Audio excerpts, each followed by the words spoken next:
Chapter 19 of The Cat of Bubastes, A Tale of Ancient Egypt. This recording is in the public domain. The Cat of Bubastes by G. A. Henty. Chapter 19. Home at Last. When they neared Petra, a horn was heard to blow, and people were seen running about among the houses. "They take us for a party of Arabs," one of the horsemen said. "As I have often been through the town and am known to several persons here, I will, if you like, hurry on, and tell them that we are peaceful travelers." The party halted for a few minutes and then moved slowly forward again. By the time they reached the town the news that the party were traders had spread, and the people were issuing from their houses. These were small and solidly built of stone. They were but 1 story high. The roof was flat, with a low wall running round it, and the houses had but 1 door, opening externally. This was very low and narrow, so that those inside could offer a determined resistance against entry. As the town stood on the slope of the hill, and the roofs of the lower houses were commanded by those from above, the place was capable of offering a determined resistance against marauding tribes. The head man of the place met the travelers and conducted them to an empty house, which he placed at their disposal, and offered a present of fowls, dates, and wine.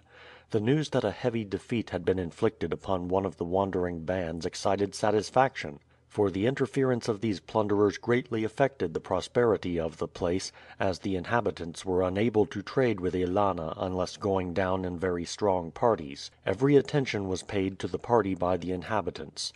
Their wounds were bathed and oil poured into them, and in the more serious cases boiled herbs of medicinal virtue were applied as poultices to the wounds. Petra at that time was but a large village, but it afterward rose into a place of importance. The travelers remained here for a week, at the end of which time all save 2 were in a fit state to continue their journey. Without further adventure the journey was continued to Moab. On their arrival here the escort was dismissed, each man receiving a present in addition to the stipulated rate of pay that they were to draw upon their return to Ælana. Moab was a settled country. It contained no large towns, but the population, which was considerable, was gathered in small villages of low stone built houses, similar to those in Petra. The inhabitants were ready to trade. Their language was strange to Jethro and Amuba, but it was closely related to that spoken by Ruth, and she generally acted as interpreter between Jethro and the natives. After traveling through Moab, they took the caravan road across the desert to the northeast, passed through the oasis of Palmyra, a large and flourishing city, and then journeyed on the Euphrates. They were now in the country of the Assyrians, and not wishing to attract attention or questions, they avoided Nineveh and the other great cities, and kept on their way north until they reached the mountainous country lying between Assyria and the Caspian. They met with many delays upon the way, and it was 6 months after leaving Ælana before, after passing through a portion of Persia, they reached the country inhabited by the scattered tribes known by the general name of Medes, and to whom the Rebu were related. Through this country Thotmes had carried his arms, and most of the tribes acknowledged the dominion of Egypt, and paid a tribute to that country, Egyptian garrisons being scattered here and there among them. Jethro and Amuba now felt at home, but as they determined that when they reached their own country they would, until they found how matters were going on there, disguise their identity, they now traveled as Persian traders. Long before reaching Persia they had disposed of the stock of goods with which they started, and had now supplied themselves with articles of Persian manufacture. They thus passed on unquestioned from village to village, as the trade in those regions was entirely carried on by Persian merchants, that country having already attained a comparatively high amount of civilization, while the Median tribes, although settled down into fixed communities, had as yet but little knowledge of the arts of peace. The party journeyed in company with some Persian traders, and gradually worked their way north until they arrived at the first Rebu village. They had many times debated the question of the part they should here play, and had agreed that it would be better to continue to maintain their character as Persian traders until they had learned the exact position of affairs. In order to be able to keep up their disguise they had laid in a fresh stock of Persian goods at the last large town through which they passed. Had Jethro been alone he could at once have declared himself, and would have been received with joy as one who had made his way back from captivity in Egypt. But for Amuba there would have been danger in his being recognized until the disposition of the occupant of the throne was discovered.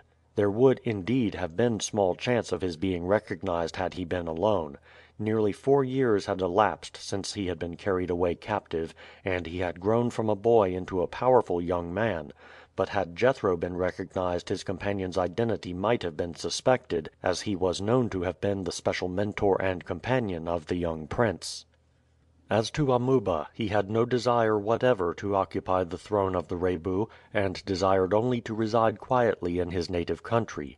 The large sum that Ameres had handed over to the care of Jethro had been much diminished by the expenses of their long journey, but there was still ample to ensure for them all a good position in a country where money was not abundant. In their journey through Persia they had picked up many of the words of that language differing from those of the Rebu, and using these in their conversation they were able to pass well as traders who in their previous journeys in the land had acquired a fair knowledge of the dialect of the people. They soon learned that an Egyptian garrison still occupied the capital, that the people groaned under the exactions necessary to pay the annual tribute, and that General Amusis, who had, as Amuba's father expected he would do, seized the throne of the Rebu after the departure of the main Egyptian army, was in close intimacy with the Egyptian officials, and was in consequence extremely unpopular among the people. He had, on his accession to power, put to death all the relatives of the late king who could be considered as rival claimants for the throne, and there could be little doubt that did he suspect that Amuba had returned from Egypt, he would not hesitate to remove him from his path. Amuba had several long consultations with Jethro as to his course. He repeated to him the conversation that he had had with his father on the day previous to the battle in which the latter was slain, how he had warned him against the ambition of Amusis, and advised him, rather than risk the chances of civil war in endeavoring to assert his rights, to collect a body of adherents and to seek a new home in the far west. Jethro, however, was strongly of opinion that the advice, although excellent at the time, was no longer appropriate. "To begin with, Amuba, you were then but a boy of 16, and engaged as we were in war with Egypt, the people would naturally have preferred having a well known and skillful general at their head to a boy whom they could not hope would lead them successfully in war. You are now a man. You have had a wide experience. You have an acquaintance with the manners and ways of our conquerors, and were you on the throne could do much for the people, and could promote their welfare by encouraging new methods of agriculture, and teaching them something of the civilization in Egypt. In the second place, in the 4 years that have elapsed Amusis has had time to make himself unpopular. The necessity for heavy taxation to raise the annual tribute has naturally told against him, to say nothing of the fact that he is said to be on friendly terms with our foreign oppressors. Therefore the chances would be all in your favor." "But I have no desire to be king," Amuba replied. "I want to live in quiet contentment." "You are born to be king, Prince Amuba," Jethro said. "It is not a matter of your choice. Besides, it is evident that for the good of the people it is necessary that the present usurper should be overthrown and the lawful dynasty restored. Besides this, it is clear that you cannot live in peace and contentment as you say. You might at any moment be recognized and your life forfeited. As to the original plan, I am sure that your father would not have advocated it under the changed circumstances. Besides, I think you have had your fair share of wandering and dangers. Moreover, I suppose you would hardly wish to drag Mysa with you on your journey to an unknown country, where all sorts of trials and struggles must unquestionably be encountered before you succeed in founding a new settlement. I suppose," he said with a smile, "you would not propose leaving her here to whatever fate might befall her. I fancy from what I have seen during the last 6 months that you have altogether other intentions concerning her." Amuba was silent for some time. "But if Amusis is supported by the Egyptians," he said at last, "and is viewed by them as their ally, I should not be able to overthrow him without becoming involved in hostilities with them also. It is not," he went on, seeing that Jethro was about to speak, "of the garrison here that I am thinking, but of the power of Egypt behind it.